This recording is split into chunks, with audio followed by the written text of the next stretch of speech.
الحمد لله رب العالمين نحمده ونستعينه ونؤمن به ونتوكل عليه ونعوذ بالله من شرور أنفسنا ومن سيئات أعمالنا من يهده الله فلا مضل له ومن يضلل فلا هادي له أشهد أن لا إله إلا الله وأشهد أن محمدا عبده ورسوله أرسله بالهدى ودين الحق ليظهره على الدين كله ولو كره المشركون اللهم صل على محمد وعلى آل محمد كما صليت على إبراهيم وعلى آل إبراهيم اللهم بارك على محمد وعلى آل محمد كما باركت على إبراهيم وعلى آل إبراهيم إنك حميد مجيد أما بعد فإن خير الكلام كلام الله وخير الهدي هدي محمد صلى الله عليه وآله وسلم وشر الأمور محدثاتها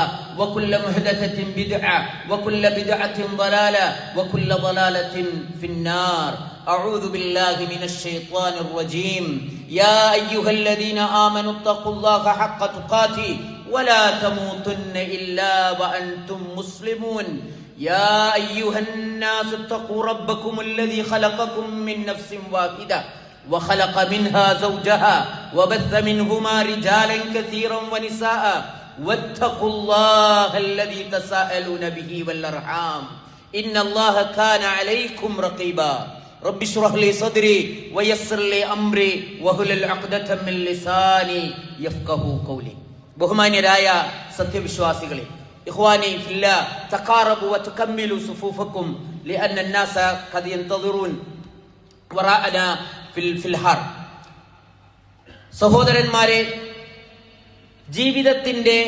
പ്രകൃതത്തിൽപ്പെട്ടതാണ് മനുഷ്യന് സന്തോഷം നിലനിൽക്കുന്നത് പോലെ, തളം കെട്ടി നിൽക്കുന്നത് പോലെ ക്ലേശങ്ങളും പ്രയാസങ്ങളും മനസ്സിൽ തളം കെട്ടി നിൽക്കുക എന്നത്. ഒന്നും സ്ഥായിയല്ല എന്ന സത്യം നമ്മൾ മനസ്സിലാക്കിയാൽ ആ ക്ലേശത്തിന് ശേഷം ഒരു സന്തോഷം വരാനും സന്തോഷത്തിന് ശേഷം ക്ലേശം കടന്നു വരാനുള്ള സാധ്യതയുമുണ്ട് എന്ന ജാഗ്രത നമ്മളെ സംബന്ധിച്ചിടത്തോളം ജീവിതത്തെ മുന്നോട്ട് നയിക്കാൻ പ്രേരിപ്പിക്കുന്ന ഒരു സത്യമാണ്. പക്ഷെ ഒരു മുസ്ലിമിനെ സംബന്ധിച്ചിടത്തോളം എല്ലാ കാര്യങ്ങളിലും അള്ളാഹുവിന്റെ ദീൻ നമ്മൾക്ക് മാഷാ അള്ളാഹ് നമുക്ക് മാർഗദർശനം നൽകിയിട്ടുണ്ട്. ഒരു മുസ്ലിമിനെ സംബന്ധിച്ചിടത്തോളം ഒരു മുസ്ലിമിന്റെ ജീവിതം, ഏതൊരു മനുഷ്യന്റെ ജീവിതവും അല്ലാഹു സുബ്ഹാനഹു വ തആല പറയുന്നുണ്ട്, ലഖദ് ഖലഖനൽ ഇൻസാന ഫീ കബദ്. പ്രയാസങ്ങളെ കടന്നു പോകേണ്ട വിധത്തിലാണ് മനുഷ്യനെ അല്ലാഹു സൃഷ്ടിച്ചിരിക്കുന്നത്. ഈ ഒരു ക്ലേശവും ഇല്ലാത്ത ഒരു ലോകം എന്ന് പറയുന്നത് അത് സ്വർഗമാണ്. ദുനിയാവ് അതിന്റെ നേരെ ഓപ്പോസിറ്റ് ആണ്. ലാ യമസ്സുഹും ഫീഹാ നസബുൻ വലാ ഹും മിൻഹാ ബിമുഖ്രിജീൻ. അവിടെ സ്വർഗത്തിൽ ഒരു നസബില്ല. ലാ യസ്മഊന ഫീഹാ ലഗ്വൻ വലാ തഅസീമ ഇല്ലാ ഖീലൻ സലാമൻ സലാമ. സ്വർഗത്തിന്റെ ഒരു പ്രകൃതി എന്ന് പറഞ്ഞാൽ അവിടെ സമാധാനത്തിന്റെ വർത്തമാനേ കേൾക്കാണ്ടാവുള്ളൂ. ഒരാളുടെ കുത്തുവാക്ക് കേൾക്കുകയില്ല. അത് മനസ്സിൽ കിടന്ന് മുറിവേറ്റ് അത് വ്യത വർദ്ധിച്ചവൻ മാനക്ലേശത്തിലേക്കും ടെൻഷനിലേക്കും ഹൈപ്പർ ടെൻഷനിലേക്കും ഒന്നും കടന്നു പോവില്ല. എന്നാൽ ഭൂമി അങ്ങനെയല്ല, ഇവിടുത്തെ ജീവിതം അങ്ങനെയല്ല. ഏറ്റവും സ്നേഹിക്കുന്നവരുടെ വാക്കുകൾ പോലും പലപ്പോഴും നമ്മെ മുറിവേൽപ്പിക്കും. ആ മുറിവ് ദിവസങ്ങളോളം നിലനിൽക്കും. ആ നിലനിൽപ്പ് നമ്മളുടെ പ്രൊഡക്ടിവിറ്റിയെ, നമ്മുടെ കമ്മിറ്റ്മെന്റിനെ, നമ്മുടെ ബാധ്യതകളെ തടഞ്ഞു നിർത്തും. അതുകൊണ്ട് മുസ്ലിങ്ങളോട് അല്ലാഹു സുബ്ഹാനഹു വ തആല പറഞ്ഞത് എന്താണ്? ആ ഒരു ക്ലേശത്തിന്റെ നിലനിൽപ്പ്, മനക്ലേശവും വ്യതയും മനസ്സിൽ ഇങ്ങനെ തളം കെട്ടി നിർത്തുക എന്നത് പാടില്ലാത്തതാണ്. ലാ തഹ്സനു, അല്ലാഹു പറയുന്നുണ്ട്, വലാ തഹിനു വലാ തഹ്സനു ഇൻ കുൻതും അൻതുമുൽ അലൗന ഇൻ കുൻതും മുഅ്മിനീൻ. നിങ്ങൾ ദുഃഖിക്കരുത്, നിങ്ങളെ വ്യതപാട്ടാകരുത്. നിങ്ങൾ സത്യവിശ്വാസികളാണെങ്കിൽ നിങ്ങളാണ് ഉന്നതന്മാർ. അതുകൊണ്ട് തന്നെ അള്ളാഹുവിന്റെ പ്രവാചകന്റെ അള്ളാഹുവിന്റെ ദീൻ നമ്മളെ പഠിപ്പിക്കുന്നത്, ഒരു മനുഷ്യൻ എന്തെങ്കിലും മാനസികമായ ക്ലേശമോ വിഷമമോ ഒരു വ്യതയോ അവന്റെ ഉള്ളിലേക്ക് കയറിയാൽ അത് എത്രയും പെട്ടെന്ന് ആട്ടി ഓടിക്കണമെന്നതാണ്. ഫവജബ അലൽ അബ്ദി അൻ യസ്ആ ലിതർദിൽ ഹുമൂമി വൽ അഹ്സാൻ. എന്താ കാരണം? അത് നന്മകളെ തടയും, അത് പ്രൊഡക്ടിവിറ്റിയെ ഇല്ലാതാക്കും, അത് ഉത്തരവാദിത്തങ്ങൾ നിർവഹിക്കുന്നതിൽ നിന്ന് നമ്മളെ വൈകിപ്പിക്കും, അത് നമ്മളുടെ ജീവിതത്തെയും നമ്മുടെ വരുമാനത്തെയും നമ്മുടെ കുടുംബങ്ങളെയും സമൂഹത്തിന്റെ തന്നെ കാര്യങ്ങളെയും ഒക്കെ അത് തടസ്സപ്പെടുത്തും. അതുകൊണ്ട് ഏതൊരു സഹോദരനെ കണ്ടാൽ പോലും അവന് റസൂലുള്ളാഹി സ്വല്ലല്ലാഹു അലൈഹി വസല്ലമ സദാസമയങ്ങളിൽ അള്ളാഹുവിനോട് അതിൽ നിന്ന് രക്ഷ തേടാറുണ്ടായിരുന്നു. ഫഖാല, അള്ളാഹുവിന്റെ പ്രവാചകൻ എപ്പോഴും പറയുന്ന ഒന്നാണ്, അല്ലാഹുമ്മ ഇന്നി അഊദു ബിക മിനൽ ഹമ്മി വൽ ഹസൻ. അല്ലാഹുവേ, ഞാൻ നിന്നോട് മനക്ലേശത്തിൽ നിന്നും ദുഃഖത്തിൽ നിന്നും രക്ഷ ചോദിക്കുന്നു എന്ന് പ്രവാചകൻ പ്രാർത്ഥിക്കാറുണ്ടായിരുന്നു. മാത്രവുമല്ല, ഒരു സഹോദരനെ അങ്ങനെയുള്ള ഒരു അവസ്ഥയിൽ നമ്മൾ കണ്ടാൽ അവനെ നല്ല വാക്കുകളൊക്കെ പറഞ്ഞ് അവനെ അതിൽ നിന്ന് മാനസികമായി അതിൽ നിന്ന് ശ്രദ്ധയെങ്കിലും തെറ്റിച്ച് അവനെ ഒന്ന് സന്തോഷിപ്പിച്ച് ചിരിപ്പിച്ച് ഒരല്പനേരമെങ്കിലും ആശ്വസിപ്പിക്കുക എന്നത് പോലും നമ്മളുടെ ബാധ്യതയാണ്. എന്തിനേറെ റസൂലുള്ളാഹി സ്വല്ലല്ലാഹു അലൈഹി വസല്ലമ തന്റെ ഭാര്യമാരുമായി ചില വിഷയത്തിൽ അഭിപ്രായ വ്യത്യാസം ഉണ്ടായി.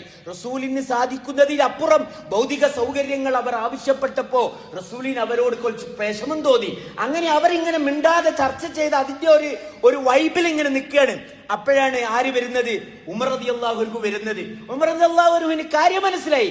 അദ്ദേഹം പറയുന്ന ഒരു വാക്കുണ്ട് ആ നേരത്തെ, ലാ അഖൂലന്ന ശൈഅൻ യുദ്ഹിഖു നബിയ സല്ലല്ലാഹു അലൈഹി വസല്ലം. ഞാനിപ്പോ ഒരു സംഗതി പറയും, പ്രവാചകൻ ചിരിക്കുക തന്നെ ചെയ്യും. അഥവാ ഞാൻ പ്രവാചകനെ ഇപ്പൊ ചിരിപ്പിക്കും. അങ്ങനെ റസൂലും തന്റെ ഭാര്യമാരും ഇങ്ങനെ, സ്വന്തം മകൾ ഹഫ്സ അടക്കണ്ടവിടെ, അവരിങ്ങനെ ഒരു ദുഃഖസാന്ദ്രമായ ഒരു അവസ്ഥയിൽ ഒന്നും മിണ്ടാതെ ഇങ്ങനെ ഇരിക്കുകയാണ്. ഉമർ റളിയല്ലാഹു അൻഹു കടന്നു ചെന്നിട്ട് ഒരു തമാശ പറഞ്ഞ് അതങ്ങ് പൊട്ടിച്ചു. അപ്പോ ഞാൻ പറഞ്ഞത് ഇങ്ങനെ വരെ ഇസ്ലാം കൽപ്പിച്ചിട്ടുണ്ട് എന്നതാണ്. സഹോദരന്മാരെ, എന്തൊക്കെയാണ് മിൻ അഅ്ളമി അസ്ബാബി തർദിൽ ഹുമൂം വൽ അഹ്സാം, മനുഷ്യനുണ്ടാകുന്ന വിഷമങ്ങളും ക്ലേശതകളും മനോവ്യതകളും ഒക്കെ അത് ഇല്ലാതാക്കി കളയാനുള്ള മാർഗങ്ങൾ അള്ളാഹുവിന്റെ ഇസ്ലാം ദീൻ നമ്മളെ പഠിപ്പിച്ചിട്ടുണ്ട്. അതിൽ ഒന്നാമത്തത് അൽ ഈമാനു ബിൽ ഖളാഇ വൽ ഖദർ. ഒരു മുഅ്മിന് അടിസ്ഥാനപരമായി വേണ്ടത് അള്ളാഹുവിന്റെ ഖളാ ഖദറിലുള്ള വിശ്വാസമാണ്. കാരണം എന്താണ്? നമ്മൾ നമ്മുടെ ജീവിതത്തിന്റെ എത്തിപ്പെട്ട പ്രതലം മാത്രമേ കണ്ടിട്ടുള്ളൂ. ഞാൻ എവിടെയോ ഒരു ബുക്കിൽ വായിച്ചിട്ടുണ്ട്, ജീവിതത്തിന്റെ ടോട്ടൽ എന്ന് പറയുന്നത് നിങ്ങളൊരു കുട്ടിയുടെ കയ്യിൽ കൊടുക്കുന്ന ഈ തുന്നുന്ന ക്രാഫ്റ്റ് ഉണ്ടല്ലോ, ഒരു ടവല് കൊടുത്താൽ പല കളറിൽ പൂവൊക്കെ തുന്നുന്ന കുട്ടികൾ, ആ പൂവ് തുന്നുന്നതിന്റെ ഒരു പകുതിയായാൽ, ഒരു കാൽഭാഗമായാൽ, നിങ്ങളെ മനസ്സിലൊന്ന് വെച്ചു വെക്കുക, ഒരു കാൽഭാഗമായ ഒരു ഇത് എന്താണ് തുന്നാൻ പോകുന്നത് എന്ന് നിങ്ങൾക്കറിയില്ല. ആ കാൽഭാഗത്തിലേക്ക് നോക്കിയാൽ നിങ്ങൾക്ക് എന്താ തോന്നുക? ഒക്കെ ഡിസോർഡർ ആയിരിക്കും, ഒന്നും നിങ്ങൾക്കറിയില്ല. ആ തുന്നു പൂർത്തിയാക്കി അതൊരു ചിത്രമായി നമ്മുടെ കൈകളിൽ തരുമ്പോഴോ സുബ്ഹാനല്ലാഹ്, എന്തൊരു സുന്ദരമായിരിക്കും. ഇതുപോലെയാണ് നമ്മുടെ ജീവിതത്തിന്റെ ടവൽ, അത് തുന്നിക്കൊണ്ടിരിക്കുകയാണ്, വിധികളുടെ തുന്നലിലാണ്, വിവിധ കളറിലുള്ള നൂലുകൊണ്ട് തുന്നുകയാണ്. അതിന്റെ പൂർണ്ണത അറിയുന്നവൻ ആരാ? അള്ളാഹു മാത്രമാണ്. ഇപ്പൊ നമ്മൾക്കറിയില്ല, അത് പൂർത്തിയാക്കിയാലേ നമുക്കറിയുള്ളൂ. അതുകൊണ്ടാണ് അള്ളാഹ് പറഞ്ഞത്, അസാ അൻ തക്റഹു ശൈഅൻ വഹുവ ഖൈറുൻ ലക്കും. നിങ്ങൾ വെറുക്കുന്ന ചിലത് നിങ്ങൾക്ക് ഗുണമായിരിക്കും, നിങ്ങൾ ഇഷ്ടപ്പെടുന്ന പലതും നിങ്ങൾക്ക് ഷർറായിരിക്കും. അതുകൊണ്ട് അൽ ഈമാനു ബിൽ ഖളാഇ വൽ ഖദർ, അള്ളാഹുവിന്റെ ഹിക്മത്ത് അനുസരിച്ചാണ് അതുണ്ടായത് എന്ന വിശ്വാസമാണ് ആദ്യം വേണ്ടത്. അള്ളാഹു പറയുന്നു, മാ അസ്വാബ മിൻ മുസീബത്തിൻ ഫിൽ അർദി വലാ ഫീ അൻഫുസിക്കും. അള്ളാഹുവിന്റെ ഭൂമിയിലോ നിങ്ങളുടെ ജീവിതത്തിലോ ഒരു മുസീബത്ത് ഉണ്ടാവുകയില്ല, ഒരു ട്രാജഡി ഉണ്ടാവുകയില്ല. ഇല്ലാ ഫീ കിതാബിൻ മിൻ ഖബ്ലി അൻ നബ്റഅഹാ. സുബ്ഹാനല്ലാഹ്, അള്ളാഹു അതുണ്ടാകുന്നതിന്റെ മുമ്പേ അത് തീരുമാനിച്ച് നിശ്ചയിച്ചു വെച്ചിട്ടില്ലാതെ. എന്തിനാ അള്ളാഹ് ഇത് പറഞ്ഞു തന്നത്? ഇന്ന ഫീ ദാലിക അലല്ലാഹി യസീർ, ഇത് അള്ളാഹുവിന് വളരെ എളുപ്പമാണ്. ലിഖൈലാ തഅസൗ അലാ മാ ഫാതകും വലാ തഫ്റഹു അലാ ബിമാ ആതാകും. എന്തിനാണ് അള്ളാഹ് പറഞ്ഞു തന്നത്? ഇതാണ് അതിന്റെ പ്രിൻസിപ്പിൾ. ഏത്? ലിഖൈലാ തഅസൗ അലാ മാ ഫാതകും. നിങ്ങളുടെ ജീവിതത്തിൽ നിന്ന് വല്ലതും വീണുപോയിട്ടുണ്ടെങ്കിൽ, വിട്ടുപോയിട്ടുണ്ടെങ്കിൽ, നഷ്ടപ്പെട്ടു എന്ന് നിങ്ങൾ കരുതുന്നുവെങ്കിൽ അതിൽ നിങ്ങൾ അമിതമായി ദുഃഖിക്കാതിരിക്കാനും, വലാ തഫ്റഹു ബിമാ ആതാകും, ഒരു പരീക്ഷണത്തിന്റെ അടിസ്ഥാനത്തിൽ അള്ളാഹ് വല്ലതും നിങ്ങളുടെ കയ്യിൽ ഇപ്പൊ തന്നിട്ടുണ്ടെങ്കിൽ അത് പെർമനന്റ് ആണ്, ഫോറെവർ ആണ് എന്ന് വിചാരിച്ച് നിങ്ങൾ അമിതമായി സന്തോഷിക്കാതിരിക്കാനും വേണ്ടിയാണ്. വല്ലാഹു ലാ യുഹിബ്ബു കുല്ല മുഖ്താലിൻ ഫഖൂർ. അപ്പൊ സഹോദരന്മാരെ, അതിനോടനുബന്ധിച്ച് ആ ഒരു ഈമാനോട് കൂടി അമലുസ്സാലിഹാത്തുകൾ ചെയ്യണം. അങ്ങനെ ചെയ്താൽ നല്ലൊരു ജീവിതം അല്ലാഹു ഓഫർ ചെയ്യുന്നുണ്ട്. മൻ അമില സ്വാലിഹൻ മിൻ ദഖരിൻ ഔ ഉൻസ വഹുവ മുഅ്മിനുൻ. സത്യവിശ്വാസിയായിരിക്കെ ആണാവട്ടെ പെണ്ണാവട്ടെ നന്മ ചെയ്താൽ ആ നന്മയുടെ ഫലം ഫലനുഹിയന്നഹു ഹയാതൻ തയ്യിബ, വലനജ്സിയന്നഹും അജ്റഹും ബിഅഹ്സനി മാ കാനൂ യഅമലൂൻ. അവർക്ക് അല്ലാഹു ഒരു ഹയാത്തൻ ത്വയ്യിബ, ഒരു നല്ല ജീവിതം കൊടുക്കും. അത് അള്ളാന്റെ ഓഫറാണ്. അതേപോലെ തന്നെ അമ്പിയാക്കൾ എന്തൊരു പ്രയാസം വരുമ്പോഴും നിങ്ങൾ വിചാരിക്കേണ്ടത് ഇത് അള്ളാഹ് എന്നെ ശിക്ഷിക്കുകയാണ് എന്നല്ല. അങ്ങനെ വിചാരിക്കുന്ന ആളുകളുണ്ട്. പടച്ചോനെ, നോമ്പ് നിൽക്കുകയും നിസ്കരിക്കുകയും പള്ളിയിൽ പോവുകയൊക്കെ ചെയ്യുന്ന എനിക്കെന്താണ് ഇങ്ങനെ, ലിമാദ അന എന്ന് ചോദിക്കുന്ന ആളുകളുണ്ട്. ഞാൻ അന മുസല്ലി, അന സായിം, അന ഉസക്കി സക്കാത്ത്, വലിമാദ ഹാദാ കുല്ലുഹു അലയ്യ. ലാ, ഹാദാ സുആലുൻ ഖതാ. എന്താ കാരണം? നിങ്ങൾക്കൊരു ഹുമൂമുണ്ടായാൽ, ഒരു മുസീബത്തുണ്ടായാൽ, ഉൻദുർ ഇലാ മൻ സബഖകും മിൻ അഫ്ളലികും, നിങ്ങളെക്കാളും നല്ല ആളുകളുടെ ജീവിതത്തിലേക്ക് നോക്കണം. അള്ളാഹുവിന്റെ പ്രവാചകൻ പറഞ്ഞു, ഒരു സഅദ് ബിൻ അബി വഖാസ് റളിയല്ലാഹു അൻഹു പറയുന്നു, ഖാല ഖുൽതു യാ റസൂലല്ലാഹ് അയ്യുന്നാസി അശദ്ദു ബലാഅൻ, ആരാണ് ഏറ്റവും കൂടുതൽ ഭൂമിയിൽ പരീക്ഷിക്കപ്പെടുക എന്ന് ഞാൻ റസൂലിനോട് ചോദിച്ചു. അപ്പോൾ റസൂൽ പറയാണ്, ഖാല അൽ അംബിയാഉ സുമ്മൽ അംസലു ഫൽ അംസൽ. പ്രവാചകന്മാരും പിന്നെ അവരെ പോലുള്ള ആളുകൾക്കാണ് കൂടുതൽ പ്രയാസം ഭൂമിയിൽ ഉണ്ടാവുക. എന്താ കാരണം? എന്നിട്ട് റസൂൽ പറയാണ്, നിങ്ങൾ എത്ര റിലീജിയസ് ആവാൻ വേണ്ടി ശ്രമിക്കുന്നുവോ അത്രയും നിങ്ങൾ സുഖം ഉണ്ടാവുന്നല്ല അള്ളാന്റെ ഓഫർ. നിങ്ങൾ അള്ളാഹുവിന്റെ ആ ദീൻ അനുസരിക്കാൻ ശ്രമിക്കുന്നതിന്റെ ഗ്രേഡ് അനുസരിച്ച് നിങ്ങൾക്കുള്ള പരീക്ഷണത്തിന്റെ ഗ്രേഡ് സ്കെയിൽ കൂടും. ഒരാൾ അവന്റെ ദീനിനെ നട്ടലോടുകൂടി മുറുക്കി പിടിച്ചാൽ അവന്റെ പരീക്ഷണവും കൂടും.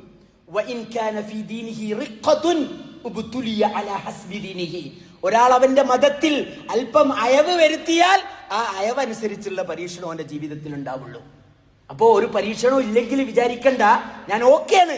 മറിച്ച് നമ്മുടെ ദീനിലേക്ക് നോക്കിയാൽ മതി. നമ്മുടെ സ്റ്റാറ്റസ് ഓഫ് റിലീജിയൻ, നമ്മുടെ ലെവൽ ഓഫ് റിലീജിയൻ, നമ്മുടെ സ്ട്രെങ്ത് ഓഫ് സബ്മിഷൻ, അള്ളാഹുവിനുള്ള സമർപ്പണത്തിന്റെ ശക്തി എത്രയുണ്ടെന്ന് നോക്കിയാൽ മതി. അതുകൊണ്ട് സഹോദരന്മാരെ, അള്ളാഹുവിന്റെ അമ്പിയാക്കളെ, സ്വാലിഹീങ്ങളുടെ ജീവിതത്തിലേക്ക് നോക്കുമ്പോൾ നമ്മളെക്കാളും മുത്തക്കികളായിരുന്നു അവർ. പക്ഷെ അവർ പരീക്ഷിക്കപ്പെട്ടിട്ടുണ്ട്. നബി സല്ലല്ലാഹു അലൈഹി വസല്ലമയുടെ ഭാര്യ ആയിഷ റളിയല്ലാഹു അൻഹയുടെ വിഷയത്തിൽ നിരപരാധിയായ നിഷ്കളങ്കനായ പ്രവാചകൻ ക്ലേശം അനുഭവിച്ചതിന്റെ വ്യതയുടെ കാലഘട്ടം പോലെ ഒരിക്കലെങ്കിലും നമ്മുടെ ജീവിതത്തിൽ കടന്നുപോയിട്ടുണ്ടോ? പക്ഷെ അതിന്റെ ഒരു ബൈ പ്രൊഡക്റ്റ് എന്തായിരുന്നു? മുസ്ലിം ലോകത്തിന് ഖിയാമത്ത് നാൾ വരെ പഠിക്കാവുന്ന ഒരുപാട് പാഠങ്ങൾ അതിലൂടെ ലഭ്യമായി എന്നതാണ്. കൂടുതൽ അവരുടെ ബന്ധങ്ങൾ സുദൃഢമായി എന്നതാണ്. വിശുദ്ധി പുറത്തു വന്നു എന്നതാണ്. അതുകൊണ്ട് അല്ലാഹുവിന്റെ ഹിക്മത്ത് അലൈസല്ലാഹു ബിഅഹ്കമിൽ ഹാകിമീൻ. അഖൂലു ഖൗലി ഹാദാ വസ്തഗ്ഫിറുല്ലാഹ ലി വലക്കും ഫസ്തഗ്ഫിറൂ ഇന്നഹു ഹുവൽ ഗഫൂറുർ റഹീം.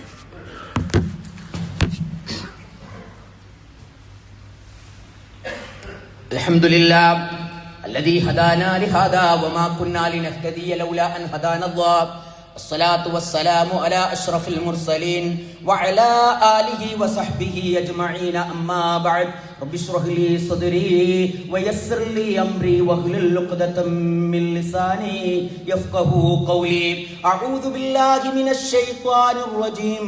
يا أيها الذين آمنوا اتقوا الله حق تقاته ولا تموتن إلا وأنتم مسلمون. رب اشرح لي صدري ويسر لي أمري واحلل عقدة من لساني يفقهوا قولي. أعوذ بالله من الشيطان الرجيم. يا أيها الذين آمنوا اتقوا الله حق تقاته ولا تموتن إلا وأنتم മുസ്ലിമൂൻ. ബഹുമാന്യരായ സത്യവിശ്വാസികളെ, അള്ളാഹുവിന്റെ വിധിവിലക്കുകൾ പാലിച്ചും മാനിച്ചും മുഅ്മിനുകളായി മുത്തഖികളായി ജീവിച്ചു മരിക്കാൻ പരിശ്രമിക്കണമെന്ന് എന്നെയും നിങ്ങളെയും ഒരിക്കൽ കൂടി ഉപദേശിക്കുകയാണ്. ഇതുപോലെ തന്നെ വമിൻ അസ്ബാബി തർദിൽ ഹുമൂമി വൽ അഹ്സാൻ, ആ ക്ലേശങ്ങളെ ഒഴിവാക്കാനുള്ള ഇസ്ലാമിക മാർഗങ്ങളിൽപ്പെട്ടതാണ് മറ്റുള്ളവരുടെ പ്രയാസങ്ങളെ ദൂരീകരിക്കുന്നതിൽ ഇൻവോൾവ് ആവുക എന്നത്. റസൂലുള്ളാഹി സ്വല്ലല്ലാഹു അലൈഹി വസല്ലം പറഞ്ഞു, മൻ നഫസ അൻ മുഅ്മിനിൻ കുർബതൻ മിൻ കുർബി ദുനിയ നഫസല്ലാഹു അൻഹു കുർബതൻ മിൻ കുർബി യൗമിൽ ഖിയാമ വമൻ യസ്സറ അലാ മുഅസ്സിരിൻ യസ്സറല്ലാഹു അലൈഹി ഫിദ് ദുനിയ വൽ ആഖിറ.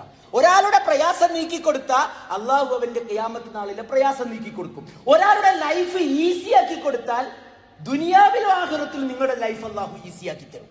ഇത് അള്ളാന്റെ ഓഫറാണ്. ഇതേപോലെ തന്നെയാണ് ഇൽതിജാഉ ഇലല്ലാഹ്, അള്ളാഹുവിലേക്ക് അഭയം തേടൽ. റസൂല് പ്രയാസപ്പെട്ടിരുന്നു എന്ന് ഞാൻ പറഞ്ഞില്ലേ. റസൂല് പഠിപ്പിക്കുന്നുണ്ട് എന്തെന്ന്, നിങ്ങൾ എങ്ങനെ പ്രാർത്ഥിക്കണം. ഒരാളോട് ഒരിക്കൽ റസൂല് പറഞ്ഞു, ഖാല റസൂലുള്ളാഹ് മാ അസാബ അഹദൻ ഖത്തുൻ ഹമ്മുൻ വലാ ഹസ്ൻ. ഒരാൾക്ക് ഹമ്മോ ഹസ്നോ ബാധിച്ചാൽ അയാൾ ഇങ്ങനെ പ്രാർത്ഥിക്കുകയാണ്, അല്ലാഹുമ്മ ഇന്നി അബ്ദുക് വഇബ്നു അബ്ദിക് വഇബ്നു അമതിക് നാസിയതി ബിയദിക് മാളിൻ ഫീ ഹുക്മുക് അദ്ലിൻ ഫീ ഖളാഉക് അസ്അലുക ബികുല്ലി ഇസ്മിൻ ഹുവ ലക് سميت به نفسك أو أنزلته في كتابك أو علمته أحدا من خلقك أو استأثرت به في علم الغيب عندك أن تجعل القرآن ربيع قلبي ونور صدري وذهاب همي وجلاء حزني എന്ന് പ്രാർത്ഥിച്ചാൽ ഇല്ല അദ്ഹബല്ലാഹു ഹമ്മഹു വഹുസ്നഹു, അല്ലാഹു അവന്റെ ദുഃഖത്തെയും പ്രയാസത്തേക്ക് നീക്കിക്കളയുന്നതാണ്. അതൊരു തരീഖ, ഒരു വഴിയാണ്.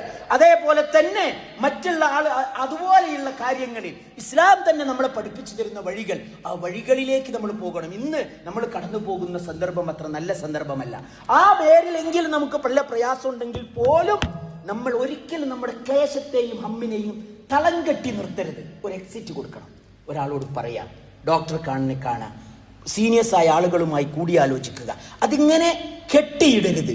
കെട്ടിയിട്ടാൽ അതിനൊരു ഫർജ്, അതിനൊരു എക്സിറ്റ് ഉണ്ടാവണം.